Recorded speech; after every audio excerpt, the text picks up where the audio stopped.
c'est-à-dire comment nous, chez ARF, on l'a identifié, pourquoi il faut piloter la dette, comment on va la piloter chez ARF. Je vais vous partager les reportings actuels qui sont en live chez nous. Alors, je vais éviter de bouger de la caméra, apparemment. Et puis, un premier tour d'expérience sur les premières améliorations qu'on envisage par rapport à ce MVP. Alors, j'enfonce des portes ouvertes, mais c'est quand même bien de le dire. Donc déjà, le terme dette informatique, on l'appelle dette informatique, elle couvre chez nous deux volets, soit de la dette dite technique, soit de la dette dite applicative ou fonctionnelle. La dette technique, typiquement, c'est les couches basses de l'infrastructure, c'est par exemple des principes d'hébergement cloud et autres. Donc on est vraiment sur, ça peut être de l'obsolescence d'OS, ça peut être des machines ou même de la conformité contractuelle en disant, par exemple, une utilise de Java alors qu'on n'a plus le droit. Alors, c'est toute cette partie-là. Et puis, on a une partie qui est plus fonctionnelle applicative, qui est plutôt liée à, on va dire, typiquement, l'exemple, c'est la redondance des services. ARF est une entreprise qui existe depuis plus de 60 ans. En 60 ans, on a mutualisé des silos. Enfin, on a juxtaposé des silos. Donc, typiquement, il y a plein de fonctions dans la boîte qui sont multipliées en termes de services applicatifs. Donc, typiquement, ce sont des éléments de dette. Bon, des flux qui sont non cibles, des problèmes de découplage, donc plutôt d'urbanisation, là, pour le coup, du système d'information qui le rendent, on va dire, pas assez flexible à notre goût. Et donc, cette dette-là, finalement, vous le savez bien, elle a deux impacts, hein, un impact au niveau du build et un impact au niveau du run. Au niveau du build, et Dieu sait que chez Auchan, on a fait des transfos, mais la moindre transfo que l'on fait, compte tenu du plat de spaghetti dans lequel on se trouve, fait que la moindre transformation nécessite de recabler à la pince à épiler le bout de transfo dans un écosystème qui est démesurément complexe. Et donc, on finit par perdre toute notre énergie de transformation à repluguer. Donc, au niveau du build, complexe, time to market, aujourd'hui, on n'a plus le temps, quoi. Aujourd'hui, la boîte doit se transformer rapidement. Et donc, on n'a plus le temps de prendre ce temps-là. Il faut qu'on soit rapide pour pouvoir transformer. Et là, clairement, notre dette nous plombe. Côté run, c'est la source nombreuse de problèmes de qualité de service, de perte de service, etc. On a quand même des composants dans le SI dont on sait encore les remonter, mais pour lequel, s'il y avait le moindre pépin technique, on ne pourrait plus faire de recovery. Le meilleur exemple, il y a 2 ans, on a notre système de saisie d'activité qui s'est arrêté le 31 décembre 2020. Voilà. Il n'a pas passé le premier de l'an. Heureusement qu'on est en train de choisir une nouvelle solution, mais il a fallu l'implémenter. Donc, c'était Artemis, ça s'est arrêté. On a un outil qui s'appelle Siforma. Alors, ça, c'est pas grave, hein, c'est du back-office. Bon, les prestats étaient un peu moins contents parce qu'on ne pouvait plus les facturer, mais bon. Mais voilà, d'un point de vue business, ça peut avoir des impacts extrêmement forts et vous le savez. Alors, pourquoi piloter la dette? En fait, ça nous est venu comment? On a fait 3 constats que je pense beaucoup d'entreprises pourraient faire. Le premier, c'est que la dette, ce n'est pas une problématique qui préoccupe le métier, mais pas l'informatique non plus. Paradoxalement, le métier, quand on lui parle de dette, dans une entreprise de distribution, alors c'est peut-être moins vrai dans d'autres catégories, mais dans la distrib, tant qu'il y a des boîtes de petits pois sur les rayons, je dirais le reste, c'est pas plus grave que ça. Donc la sensibilité qu'ils ont à dire que le patrimoine informatique fait partie du capital de l'entreprise est extrêmement faible. Mais l'IT, c'est pareil. Hein, le chef de projet, il a un budget, il dit, mais moi, de toute façon, mon projet, il va déraper, donc je vais faire le minimum. Me parle pas de gérer de la dette. Moi, on m'a donné une mission qui est de faire un truc, là. On m'a pas parlé de nettoyer derrière moi. Deuxième constat qu'on a fait, on a fait des tentatives d'intégrer le traitement de la dette dans de la gouvernance. Ça n'a jamais vraiment fonctionné pour les raisons que je vous évoquais. C'est qu'en général, l'argument de fond, c'est de dire, mais oui, mais on a un budget projet qu'on ne doit pas dépasser, on a un time to market ou un planning qu'on ne doit pas faire déborder. Donc, les premiers sujets qui vont faire l'objet de la réduction d'ambition, ça pouvait être ces sujets-là. Et puis, on sort encore là d'une période de restriction budgétaire. Donc, qui dit restriction dit arbitrage du plan projet à venir. Et typiquement, tous les projets qui sont les premiers sucrés sont les projets de dette. Donc, ça, c'était avant. On a une énorme chance chez ARF depuis 1 an et demi, c'est que notre DG, notre nouveau DG, donc Philippe Brochard, et bien finalement, il est très sensible à l'outil de travail informatique et il est conscient de sa faiblesse, mais il est conscient aussi que si on ne fait rien, on peut planter une boîte avec ça. Donc, c'est notre premier sponsor et c'est lui qui a donné la première impulsion, si j'ose dire. Donc, en fait, il faut changer de comportement. À titre d'exemple, notre cher DG nous a dit il faut que d'ici fin 2024, on ait enclenché les actions qui permettent de traiter 40% de la dette.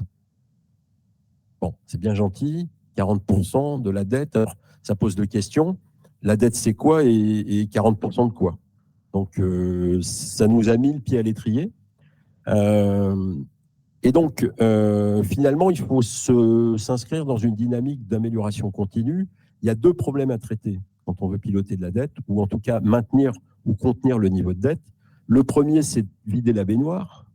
Et le deuxième, c'est d'éviter de la re-remplir au passage. Parce que, alors, vider la baignoire, ça veut dire quoi? C'est qu'à un moment donné, j'ai conscience déjà de ce qu'il y a dans la baignoire et que je vais de manière proactive pouvoir m'attaquer au tas de sable. Et ça, on va pouvoir le faire de deux manières possibles, soit pour les projets qui se lancent, voir comment ils peuvent embarquer une partie du tas de sable, soit spécifiquement lancer des projets de résorption de dette. Éviter de remplir la baignoire, ça veut dire quoi? Ça veut dire qu'il faut mettre sous contrôle toute la gouvernance de lancement des projets de l'entreprise pour y injecter ce qui va bien, pour qu'on puisse traiter la dette et éviter déjà qu'ils en génèrent, et dans le meilleur des cas, pour qu'ils en embarquent une partie. C'est ce qu'on appelle éviter de remplir la baignoire. Et ce qui est important, parce qu'on n'est quand même pas là pour cliquer, si on fait de la dette, on peut penser que c'est pour une bonne raison.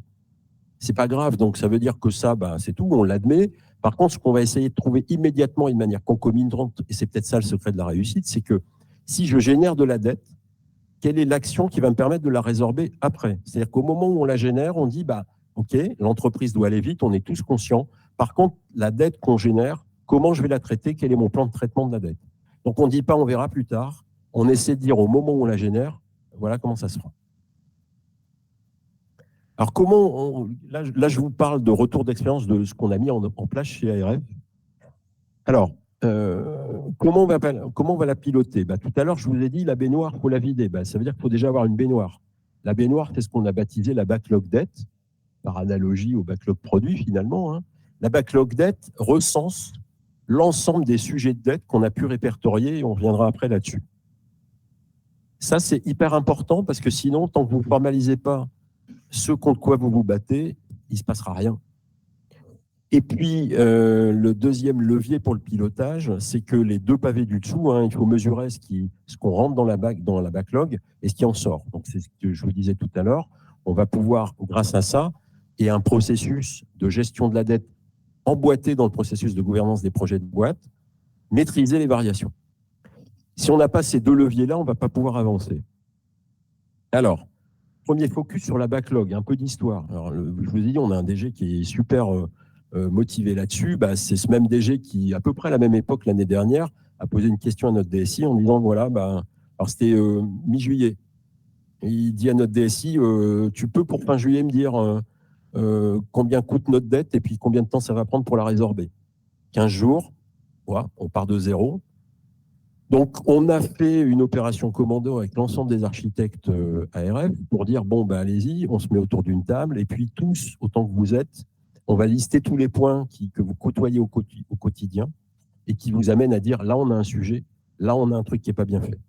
Donc, opération commando, identification, deuxième opération, quel budget? Il a fallu qu'on se forme d'une estimation. Et là, les estimations, elles ont été faites de deux manières, soit à dire d'experts, parce que les architectes connaissent un peu les systèmes et disent je pense que pour résorber, il va nous falloir autant. Alors, ce n'est pas très précis. Soit, dans le meilleur des cas, nous avions une étude préalable qui avait eu lieu un jour et qui avait identifié des coûts. On va voir tout à l'heure que cette partie chiffrage, c'est important. Du coup, c'est la première fois qu'on a parlé de dette chez ARF et on a répondu au DG, c'est 132 millions d'euros et c'est 4 à 5 ans pour le traiter. À titre d'exemple, le budget de delivery d'Auchan Retail France aujourd'hui tourne aux alentours de 49 à 50 millions d'euros. D'accord ? 132 millions sur 5 ans, ça veut dire que vous rajoutez pratiquement 50% de delivery en plus. Bon, inutile de vous dire qu'au-delà des problèmes de gouvernance, etc., ne serait-ce que même d'avoir la capacité à le faire, c'est pas évident. Bon. Mais au moins, on a répondu à la question et on a fait pour la première fois une backlog de dette qui était une Google Sheet. Je ne vous cache pas qu'on a un super outil qui est une Google Sheet qui sert de matière de base. Bien évidemment, compte tenu du fait qu'il a fallu aller vite, c'est perfectible. Les chiffrages sont des fois farfelus. Par contre, le parti qu'on a pris, c'est de dire finalement, on va les garder ces chiffres parce qu'on a communiqué dessus. Et finalement, ce qu'il faut retenir quand même comme première leçon, c'est de dire c'est pas la valeur qui est importante. Donc, c'est pas tant la valeur absolue de la dette, retenez-le, c'est bien le fait qu'on puisse maîtriser les variations qui est important. Parce que si la valeur de base est fausse, une variation sur une valeur fausse reste une bonne variation. Donc, on peut maîtriser en variation. Et ça veut dire que si on s'est trompé, c'est pas grave. C'est pas grave. Du coup, dans cette backlog, entre autres, on a essayé de qualifier l'ensemble de ces points. Alors, chaque ligne s'appelle un point de dette. Alors, ce point de dette, en fait, il a un cycle de vie. Il est à traiter, il est en cours de traitement ou il est clôturé. Alors, vous verrez tout à l'heure, le clôturé, il n'y en a pas beaucoup. Et il y a le à traiter en cours de traitement. Donc, on va aller depuis le mieux vers le moins bien. Le mieux, c'était clôturé. En cours de traitement, ça veut dire que nous avons identifié un projet en cours de réalisation. On est en train de le construire, qui traite le point de dette. Donc, ça veut dire que lui, à la fin du projet, on va vérifier qu'il a traité. Ça, c'est de la dette en cours de traitement. Et puis, on s'avance vers le pire, il y a des dettes à traiter, et là-dedans, il y a encore une subdivision, le à traiter à venir identifié, parce qu'on sait que soit on a un projet qui est en cadrage, qui n'est pas encore en réalisation, mais qui a prévu de le traiter, donc pour l'instant, on ne va pas le considérer comme acquis, mais on l'a dans le radar, soit quelque part dans la roadmap ARF, donc dans le futur, on a un projet qui est enregistré et qui va normalement le traiter. Et vous avez le dernier paquet où on n'a aucun plan, c'est-à-dire que là, c'est ce qu'on a nous baptisé la dette orpheline. La dette orpheline, on a 0 plan en visibilité sur une action quelconque dans le plan projet qui pourrait le traiter. Et donc, c'est ce tas-là qui est le plus compliqué à traiter. C'est ce tas-là qui est le territoire de jeu le plus favorable à des projets de traitement de la dette qui seraient décidés par une DSI. La deuxième évolution qu'a amené l'arrivée de Philippe Brochard, au-delà de la sensibilisation à la qualité de l'outil de travail, c'est aussi le fait qu'il a renforcé auprès de ses copains DG le fait que la DSI est un métier comme un autre dans la boîte et qu'un projet de dette avait autant de valeur qu'un projet business. Il n'avait pas un ROI, mais il avait un ROI, une notion de risque à traiter qui était importante. Deuxième partie, donc je vous parlais d'un process. Donc aujourd'hui, pour garantir le pilotage et l'introduction de la gestion de la dette dans le cycle de gouvernance, il faut des acteurs. Alors les acteurs, il y en a 3. Il y en a 2 que vous connaissez, qui est l'architecte et le chef de projet SI. Alors pour l'instant, je n'ai pas noté SI, mais ça pourrait être demain le chef de projet tout court, parce que l'impact business est aussi important. Mais il y a donc 2 acteurs qui sont contributeurs forts, l'architecte et le chef de projet. Et il y a un troisième acteur que j'incarne seul aujourd'hui, mais qu'on va démultiplier, qui est ce qu'on a appelé le médiateur dette. Alors, je vais tout de suite focaliser là-dessus. Le problème qui se passe souvent dans l'identification de la dette, vous avez compris que là, on va être dans le processus de gouvernance et qu'à un moment donné, il va falloir se dire, est-ce qu'on génère ou pas de la dette ? Si vous écoutez l'architecte, et je le suis, donc je m'auto-flagelle, on génère de la dette dès qu'on ne se branche pas sur un composant cible, dès que le flux n'est pas bon, etc. Oui. Sauf que des fois, on a des composants dans le SI dont le remplacement n'est pas prévu avant 4, 5, 6 ans. Moi, perso, je ne considère pas qu'on génère de la dette si on se branche dessus parce que je n'ai pas d'autre solution. Donc, ça veut dire que cette médiation, elle est là aussi pour analyser de manière pragmatique la variation de dette qu'amène le projet. Et ça, c'est aussi super important. Et les parties prenantes, bien sûr, il y a l'architecte, mais le chef de projet aussi, puisqu'on va passer un deal. Et ça veut dire qu'à un moment donné, il y a un engagement qui va être pris et qui sera partagé avec le métier de dire on génère de la dette, donc qu'est-ce qu'on va faire après pour traiter le sujet? Et peut-être que c'est un lot supplémentaire du projet qu'il va falloir chiffrer, d'accord?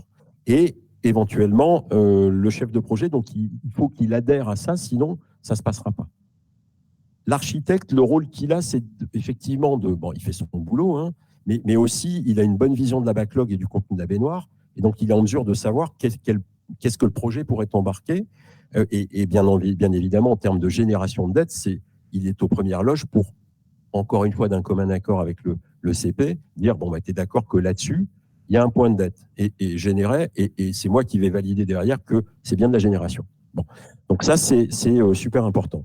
Une fois qu'on a fait ça, on va établir un bilan de projet, un bilan de dette du projet. Et ce bilan de dette, il va coller au basque du projet pendant tout le cycle de gouvernance.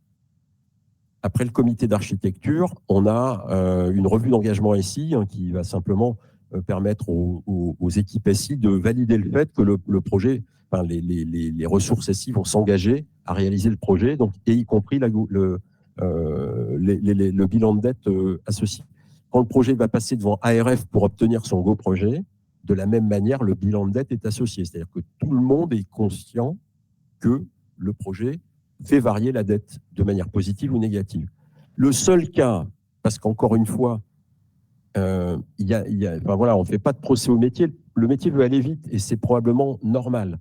La seule chose que l'on fait, c'est qu'il conscientise le fait que parce qu'on aille vite, et parce que c'est l'intérêt de l'entreprise, on va accepter derrière de traiter des choses complémentaires qu'on n'a pas le temps de faire maintenant, mais qu'il faudra faire. Donc, au niveau du process, en fait, dans le cycle de vie du projet qui est là, on a calé le bilan de dette au moment où on cadre le projet, donc entre le moment où l'entreprise a dit « allez-y », cadrer le sujet, et le moment où l'entreprise va donner le chèque pour dire « on fait le projet ». Donc, pendant cette phase de cadrage, on a une gate SI qui s'appelle le comité d'architecture devant lequel passe le projet présenté par l'architecte. Et c'est avant cette revue qu'on va faire le bilan de dette. Hein, donc, qu'est-ce que vous résorbez, qu'est-ce que vous générez, et surtout, si vous générez des choses, comment on va traiter le point. À date, ça prend 1 heure. Les CP avec les archis prennent rendez-vous avec le médiateur dette. Ça prend 1 heure. On analyse les propositions qui sont faites et puis on statue. Donc, c'est vraiment pas chronophage. Bon, là, on a des exemples. Alors, ne vous attardez pas là-dessus, mais en gros, donc, tout ce qui est vert est plutôt d'être résorbé. Alors, on a 2 cas de figure. On résorbe la dette qui est identifiée dans la backlog, mais on a des tas de cas, vous savez qu'on n'a pas été exhaustif. On a des tas de cas où les gens disent, bah, on résorbe un truc, c'est ça. Il n'était pas dans la backlog, mais c'est quand même de la résorption. Bon, évidemment, quand on va faire des KPI là-dessus, il n'était pas dans la backlog, donc on ne va pas le voir. Néanmoins, dans le bilan de dette du projet qui suit le projet, c'est noté. Deuxième chose qu'on va noter, c'est jetable, puisque si je n'arrive pas à une situation cible et que je génère, par exemple, je me connecte sur un composant qui n'est pas cible, on va au moins identifier le coût du jetable, ne serait-ce que pour dire le bilan de mon projet, c'est quoi? Quand je passe devant ARF, il me coûte, je demande un engagement financier d'autant, je vais générer autant de dettes et autant de jetables. Bah, peut-être que pour aller vite, on s'aperçoit qu'on va gaspiller beaucoup. Bon, il décide avec ça. Bon, je ne vous passe pas en exemple, en revue ces exemples-là. Je pense que le plus important, c'est de voir ce qu'on en fait de tout ça. Alors, la backlog, si vous tenez à la voir, je peux vous la montrer. Bon, voilà, hein, donc il y a un certain nombre d'éléments qui qualifient le contenu, mais c'est juste, si vous le souhaitez après. Reporting de la dette. Alors, en fait, on s'est posé la question de savoir qu'est-ce qu'il fallait qu'on puisse piloter. Donc, d'abord le quoi. Donc, on s'est dit finalement, alors déjà, on est vite arrivé à se mettre d'accord sur, en fait, il faut piloter le montant de la dette. Le nombre de points de dette, c'est pas intéressant. Ça ne veut rien dire. C'est un montant, en fait, qui est important. Le nombre de points, compte tenu qu'on a des grains de sable à côté de gros cailloux, c'est vraiment pas un sujet. Par contre, la valeur, ça permet quand même de se dire quelque chose. Il faut pouvoir mesurer la variation de la dette dans le temps. Donc, en quoi mon process de gouvernance de lancement de projet vient améliorer ou diminuer le score. Le troisième point, c'est la tendance d'atteinte de l'objectif en disant j'ai lancé des actions, mais ben, ça nous amène où? Parce que ce n'est pas le tout de lancer. Un projet de traitement, il se termine quand? Et donc, je vais sortir les marrons du feu quand? Et puis, là aussi, le respect du planning d'optimisation. C'est-à-dire en disant on a lancé des choses, comment je fais pour les atteindre? Donc, dans le report, on a mis en place un certain nombre d'indicateurs. Alors, autour de la valeur de l'encours, en fonction des types de dettes dont je vous ai parlé tout à l'heure, en cours de traitement, orpheline, avenir, etc. Par direction, on a des vues fonctionnelles qui disent tel compartiment du SI, voilà l'embarquement qu'il a, mais aussi les directions de run, pour dire dans la partie du SI qu'une direction SI opère, qu'est-ce qui comme gros caillou. Pour la mesure de la variation de dette, eh ben, on va traquer le nombre de projets qu'on lance et leur impact en termes de résorption ou de génération de dette. Le montant qu'on a enclenché permettant de résorber ou de générer de la dette. Et puis, alors le délai moyen de résolution de l'encours de dette, ça, pour l'instant, on n'a pas trop documenté. Et puis, le respect du planning, puisqu'on a une partie projetée. Donc, aujourd'hui, on a 2 outils qu'on a fabriqués qui nous permettent de reporter là-dessus. Donc, on a un data studio qui s'appelle du Looker maintenant, qui est extrêmement simple, hein, qui s'appuie sur la backlog en Google Sheet et qui permet de montrer un certain nombre de choses. Et puis, on a un deuxième outil qui est une data vis fabriquée en interne à base de Python, qui permet de représenter les points de dette de manière visuelle. Alors ça a 2 vocations. La première, c'est pédagogique, puisque dans les couloirs, on entend régulièrement « il n'y a qu'à démanteler ça ». Il n'y a qu'à démanteler ça. Il n'y a qu'à démanteler Négoce, Franck. Il n'y a qu'à démanteler Aprodec. Ah, ouais, bah, sauf qu'il n'y a qu'à, qu'est-ce que ça veut dire? L'objectif de cette data vis, c'est juste de dire, face à un objectif de dette, quel est le réseau des lignes qui sont en dépendance de ce truc-là. Ce n'est pas un PERT, hein, mais c'est un contexte en disant, on atteindra cet objectif si on a traité tout ce qu'il y a autour. Je vais lâcher, je vais essayer de jongler avec les 2. Alors, premier élément. Alors, donc c'est un data studio. Je suis désolé, il est prévu pour être affiché en grand écran. Je ne peux pas mieux faire. Mais là, vous avez, donc ça, c'est le dashboard qui est présenté. On a une grande salle chez ARF côté DSI qui s'appelle l'Oveia et dans laquelle on a un certain nombre d'écrans interactifs qui, en fait, permet d'afficher. Donc ça, c'est en temps réel. À chaque fois qu'un projet se déclenche et qu'on met à jour la backlog, tous ces camemberts et ces dashboards se modifient. Alors, qu'est-ce qu'on a? En haut à gauche, la dette verte, c'est le paquet de dettes qui est en cours de traitement. Je vous le rappelle, c'est les projets qui sont en réalisation, qu'on appelle ongoing, et qui sont en train de travailler dessus. Là-dessus, on a 62 millions de dettes en cours de traitement. Vous ne le voyez pas, le total de la backlog, c'est 223 millions. Vous avez juste à droite, la partie rouge, c'est ce qu'on appelle la dette orpheline, rappelez-vous, sans plan de traitement. Ça veut dire que j'ai aucun projet à venir qui va le traiter. 108 millions d'euros. Vous avez en dessous la décomposition. Donc, vous vous souvenez, dans la dette à traiter, il y avait avenir et orpheline. Donc là ce qu'on ne voit pas, ce que vous ne voyez pas, mais juste en dessous, on a la décomposition.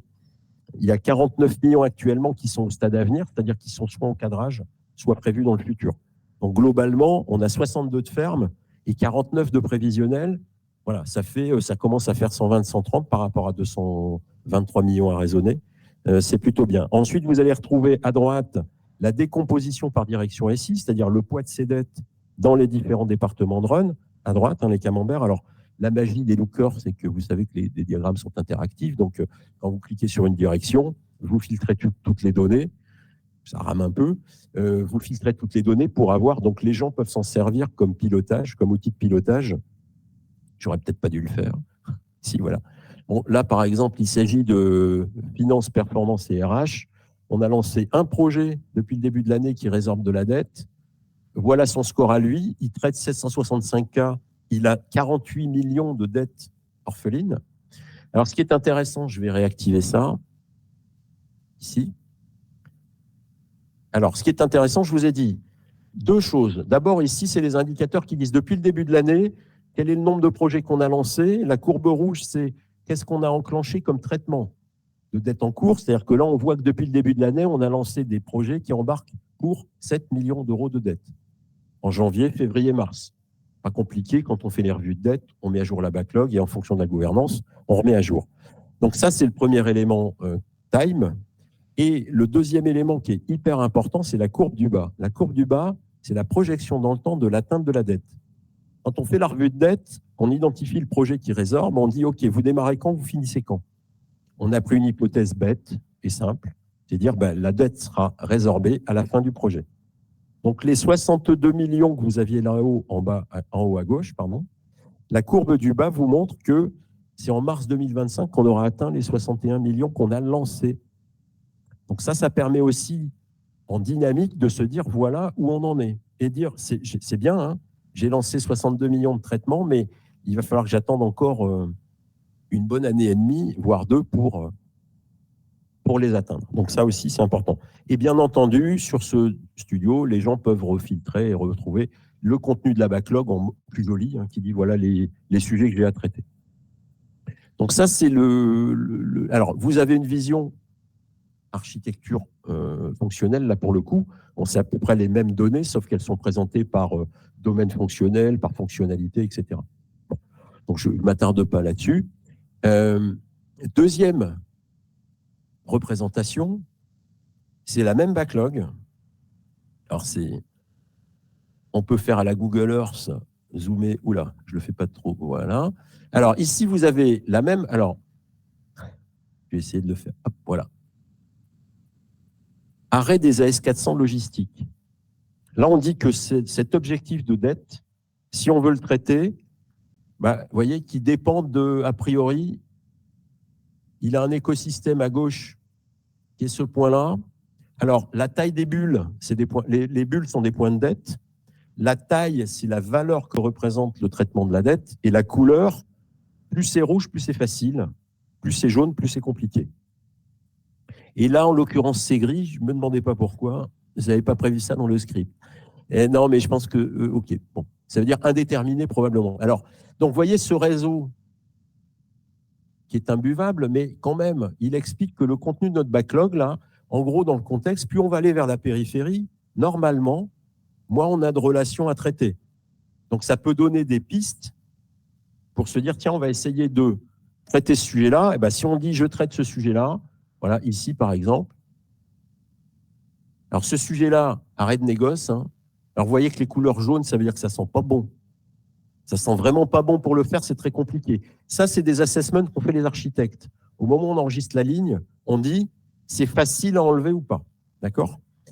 Et la deuxième vocation que ça, c'est quand le prochain qui me dit on démantèle négoce, je lui dis viens voir. Voilà. Tu vois, arrête de négoce, vas-y. Et donc, voilà aujourd'hui concrètement ce qu'on en a fait. Donc, on a mis en place dans le processus de gouvernance un rendez-vous pour évaluer cette dette. On a commencé par chiffrer la dette au départ. Alors, bien évidemment, plus on avance, plus on va passer sur de la dette générée pour la réalimenter et plus on va prendre des soins à chiffrer le vrai montant. Là, on se balade encore avec des montants qui ne sont pas forcément très précis, mais ce n'est pas grave. Là, on a un projet de remplacement de WMS B2C. On l'avait chiffré à 11 millions de dettes. Le projet va coûter 28. Ce n'est pas grave.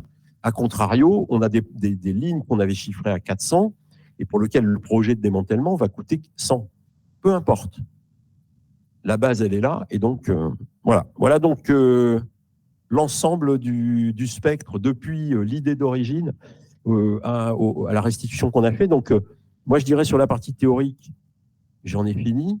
Il nous reste, je pense, une dizaine de minutes si vous avez des questions. Si vous voulez qu'on zoome sur la backlog, etc., voilà, c'est pas très sexy, hein, c'est du Google Sheet, mais il y a quand même pas mal de colonnes. Voilà, donc je suis à votre écoute. Si vous avez des éléments complémentaires, ici ou là-bas. Ouais.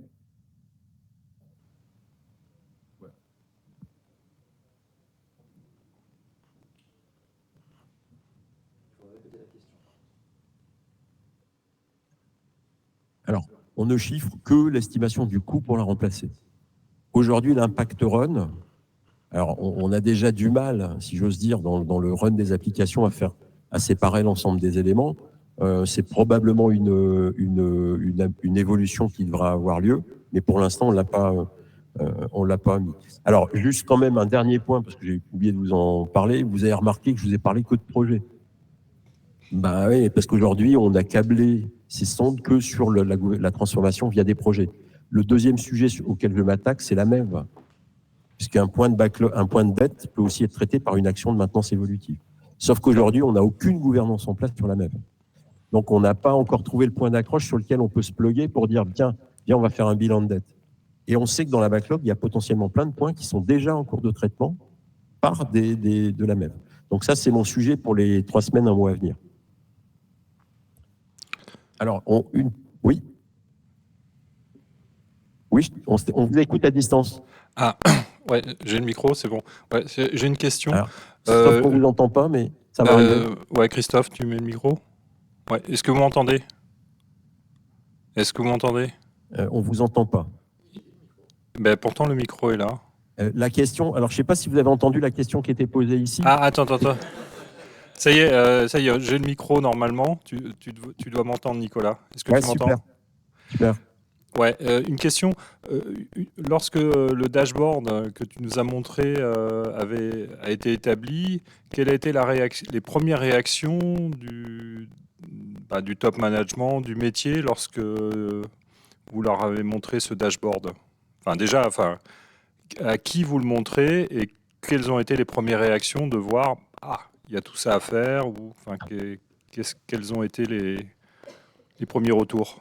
Alors, les premiers retours, c'est dire c'est super parce qu'on a au moins quelque chose de concret, de formalisé qui nous permet de savoir quel est le tas de sable. Ça, c'est le premier retour immédiat. C'est montré, alors on a une direction de la transformation côté métier chez ARF, donc c'est montré, tous les responsables de transformation sont au courant de ça. Je vous l'ai dit, le bilan de dette, il est partagé avec eux, il suit la vie des projets, donc ça, c'était plutôt bien. Les deuxièmes types de réactions qu'on a, c'est que, vous voyez que ce dashboard, il est dynamique, mais on fait des bridges tous les 3 mois. Alors ça, c'est tout nouveau puisque on a lancé vraiment l'opération à partir de janvier. Donc, on a fait un premier bridge janvier, février, mars, où on a comparé la backlog d'il y a 3 mois à la backlog de fin mars. Forcément, en montrant les évolutions, en expliquant pourquoi elle évolue. Donc, les réactions que ça génère, d'abord, c'est super, parce qu'au moins, on sait contre quoi il faut combattre. Par contre, l'effet induit immédiat, c'est dire, mais le point de backlog là, il n'est pas chez moi. C'est pas moi qui vais le traiter, etc. On n'est pas en train de dire que c'est à toi de le faire, on est en train de dire que ça correspond à la partie du SI que tu opères. On ne préjuge pas. Donc en fait, ça commence à générer un peu d'inquiétude. Pour vous dire à quel point c'est devenu quelque chose d'opérationnel, toute la DSI ARF a un critère de RVE, donc revenu, c'est de la partie donc critère individuel de performance, pour dire que 75% des projets qu'on lance doivent embarquer un bout de résorption de la dette. Donc, c'est un critère d'éval individuel. Donc, ça, c'est partagé avec le métier. Aujourd'hui, c'est partagé avec le DG. On n'a pas encore eu le temps de déployer ou de partager ça. Donc, on est à ses ordres pour voir comment on partage ça côté CODIR, ARF. Mais nul doute que ça va susciter des réactions, puisque dès qu'on montre quelque chose, les gens tirent des conclusions. L'objectif, c'est que c'est vraiment le dashboard qui est là, il est open à tout le monde. Hein. N'importe qui peut aller regarder, fouiller, etc. Je réponds un peu à la question? Oui, parfaitement. Non, bah c'est toujours intéressant, effectivement. Moi, je l'avais déjà constaté. Quand tu montres quelque chose, les gens commencent à réagir. Parce qu'avant, ils se disent, oh, bah, je ne suis pas trop endetté, ou bon, ça ne me concerne pas. Et donc, c'est bien de le voir, et en plus de le voir un peu en dynamique avec le lien entre les différents chantiers de dette à traiter. Et tu vois, une réaction de live a été de dire, en CODIR DSI, tiens, le compartiment qui concerne le SI de nos magasins, c'est celui où il y a le plus de dettes orphelines pour un distributeur, c'est quand même le comble.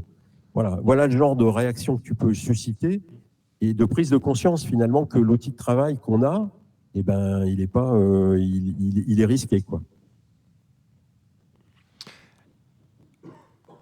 Ah, une question dans la salle. Je me dirige. Tu n'oublies pas de te présenter. Moi? Bonjour, Julien Perdriel. J'avais 2 questions pour vous. La première, c'était autour de la granularité des points de dette. Je me posais la question de est-ce que vous avez eu des débats à un moment donné de vous dire ce sujet-là, il est trop précis pour un comité de direction, je ne vais pas présenter ça comme de la dette. On vient de voir un exemple tout à l'heure avec la suppression des A400 pour la logistique. Donc j'ai vu j'avais l'impression qu'il y avait une granularité qui était plutôt macro. Donc ça, c'est mon premier point. Et le deuxième point, je vous les donne en même temps, hein, comme ça.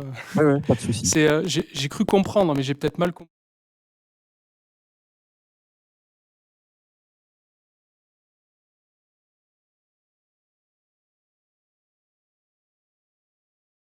Et ce que je me demande, c'est toujours dans des projets qui, enfin, je qualifie quand même de long, hein, on a 2 ans de projet.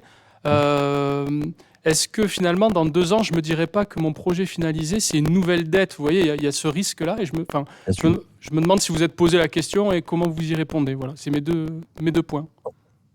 Ok, alors sur la granularité, on ne s'est pas trop posé de questions. Au départ, on a pris tout ce qui tombait sous la main. Maintenant, et c'est pour ça que sur le partage d'écran, je remettais des valeurs là.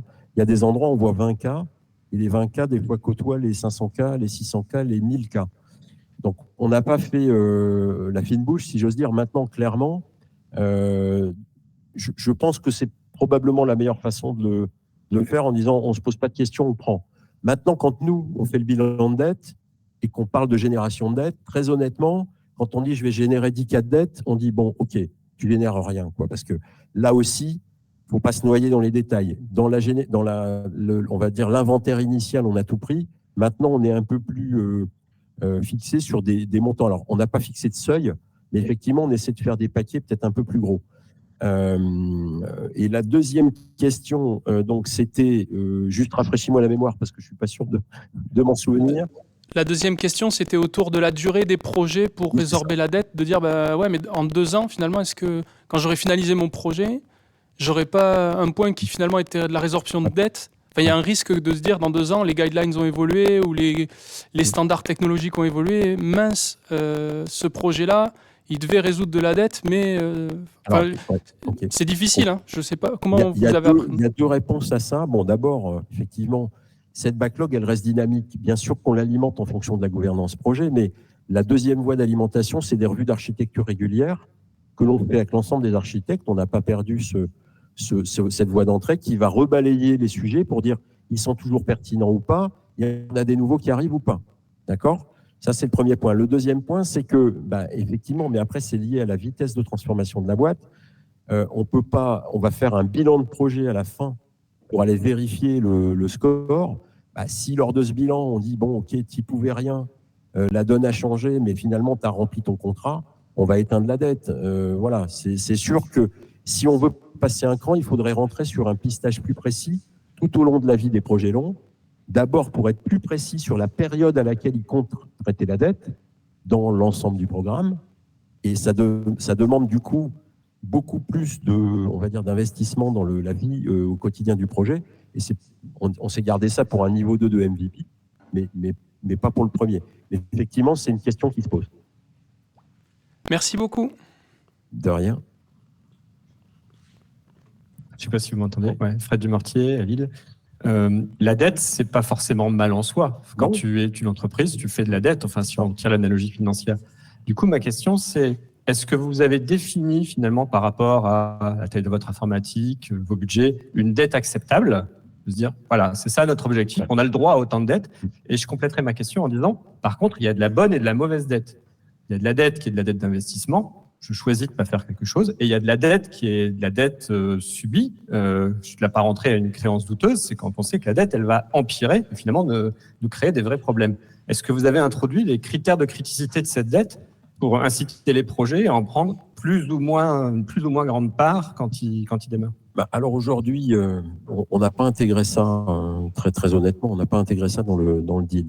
Déjà, on a franchi un grand pas en disant que les projets de nature plutôt business, ils embarquent un bout du tas de sable et c'est déjà pas gagné. Après, l'ambition n'est pas de mettre la dette à zéro, c'est un peu ce que je disais. C'est pas tant la valeur absolue qui est importante. Ce qui est important, c'est de maîtriser et de contenir. C'est-à-dire qu'à un moment donné, on soit capable de se dire on est quand même en train d'améliorer le score. Et puis le dernier point que je répondrai, c'est que à un moment donné, c'est mon chrono qui... Hop, j'ai débordé le temps. Et à un moment donné, on puisse dire aussi, finalement, j'ai perdu l'idée du coup de ce que je voulais compléter. C'est pas grave. Non, mais ce que je veux dire, c'est que effectivement, je pense que la vocation, c'est d'avoir un MVP et surtout de le tester en live. Et aujourd'hui, ça commence à produire des effets. C'est vrai que la valeur globale de la dette, finalement, ça fait peur, mais on est aussi obligé de vivre avec. Par contre, là où vraiment on va faire une itération de roadmap là, dans quelques mois, la prochaine itération de roadmap, la DSI va avoir comme enjeu d'aller chercher dans le tas de sable de la dette orpheline des sujets à traiter, en fonction notamment de la criticité qui a été évaluée par les architectes. Et ça va servir on va dire, de filtre pour décider de lancer ou pas des choses. Donc à ce titre-là, c'est déjà un premier pas. Alors, on avait une dernière question, on en discutait, sur la compréhension de ce que c'est de la dette déjà. Oui. Si je reviens au début. Et est-ce que tous les legacy qu'on doit remplacer sont identifiés comme de la dette chez vous? Alors, on les a pris quand on considérait que ça devenait un obstacle, soit à la continuité de service, parce que, par exemple, on avait un legacy, typiquement, on a des outils de référencement, je vais rappeler des vieux souvenirs à Franck, mais qu'on n'a toujours pas décommissionnés, et qui représentent un risque de continuité de service. Donc, oui, on les a identifiés. Après, comme on fait des revues régulières, des OS qui deviennent caduques, des choses comme ça, donc on vient les remettre au fil de l'eau dans la backlog. Donc la backlog, de toute façon, elle n'arrête pas de bouger. C'est pour ça que je disais, on ne peut pas dire je vais tuer la dette, c'est pas possible. C'est juste d'arriver à avoir un bilan qui finalement reste positif par rapport à ça. Ça marche? Plus d'autres questions? Ah, Jean-Michel? Alors, en fait, j'ai plein de questions, mais je vais en regarder deux qui m'intéressent. Tu as dit qu'il y a deux façons de vider la baignoire, les projets métiers ou les projets de dette ad hoc. On a beaucoup parlé de projets métiers. Aujourd'hui, vous avez réussi à avoir un budget spécifique de gestion de la dette. Et s'il y en a un, est-ce que c'est les archis qui ont la main en tant que prescripteur, en disant je vais plutôt traiter ça ou ça, ou est-ce qu'ils seraient plutôt, dans votre vision, dispatchés dans les équipes produits, en disant j'ai une part de mon budget pour faire la dette et je fais des choses dedans? Alors, sur la partie produit, c'est le trou dans la raquette qu'on a sur la MEV, on ne sait pas mesurer ça. Oui. Par contre, sur la partie dette, comme notre DG dit, le SI est un métier comme un autre, quand on fait une roadmap ARF, il y a le métier de la DSI qui arrive avec les sujets qu'il veut traiter. Et typiquement, le focus, il est mis sur des sujets de dette. Donc, aujourd'hui, c'est de la stratégie IT que de dire on va lancer des projets de dette sur tel composant.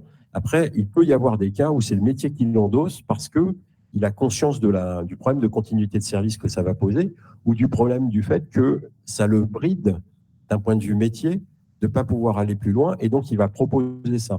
Donc c'est à l'occasion des itérations stratégiques de roadmap qu'on va injecter ces sujets. Donc on s'est dit, s'il y a un budget à part, ça ne marchera jamais. Parce qu'en plus, je vous le donne en mille, les gens qui traitent la dette, c'est des gens qui font les projets business. Donc de toute façon, à un moment donné, on va dire, tu as un budget, mais tu n'as pas le temps parce qu'il faut faire le business. Donc le mieux, c'était d'intégrer tout ça dans une roadmap commune et partager, c'est-à-dire que tout le monde sait que quand on traite ce projet de la dette, il est au même niveau de priorité qu'un projet business à côté. Et s'il y a un arbitrage à faire, c'est au niveau DG. D'accord, ok, merci. Et alors l'autre question, qui est un problème que moi je rencontre, c'est d'expliquer la gouvernance et le comité architecture qui va finalement définir le bilan de dette. Ça se fait en cadrage. Donc pour moi, c'est des intentions de dette. Oui. Et voilà, l'enfer est pavé de bonnes intentions. Oui. Et on sait que finalement, c'est beaucoup moi, ce que je dis, c'est que c'est beaucoup pendant le build du projet, Oui. quand les marges de manœuvre se réduisent, que le projet qui avait de bonnes intentions commence à ne plus les avoir, voire à se mettre à créer de la dette qu'il n'avait pas prévue. Est-ce que du coup, c'est un suivi on a un continu? comité bilan, un comité d'archi-bilan. Oui. Alors effectivement, avec des projets très longs, le bilan, il peut être long, mais on a un comité d'archi-bilan qu'on commence à tourner. À chaque fois qu'un projet s'arrête, on va revoir la copie initiale et l'engagement initial aussi sur la dette, et on va finalement mettre à jour la backlog s'ils n'ont pas atteint leurs objectifs. Oui. Voir après, et surtout s'ils ont finalement créé de la dette qu'ils n'avaient pas prévu, parce que finalement, en cours de route, ça va plus vite de brancher autrement un truc. Donc en fait, avec ce bilan, encore une fois, pas dans une logique de punition, mais juste de dire la réalité des choses a fait qu'on n'est peut-être pas allé au bout, et en plus, on a généré quelque chose. Si tout le monde en est conscient, le tout, c'est donc on va le formaliser dans la backlog, et ça redevient un sujet pour un autre. Ok, merci beaucoup pour votre attention. Merci Nicolas. On reprend. Ouais, vous m'entendez? La main, Laurent. Ouais, merci François, vous m'entendez bien? Merci beaucoup Nicolas. En tout cas, on a encore quelques questions en salle. Donc j'invite à toutes les personnes qui ont des questions. On a un Slack magnifique qui s'appelle Archilocus, dans lequel vous avez vos orateurs préférés. Et donc si vous voulez continuer les discussions, n'hésitez pas. C'est aussi fait pour ça, donc pour discuter en mode asynchrone.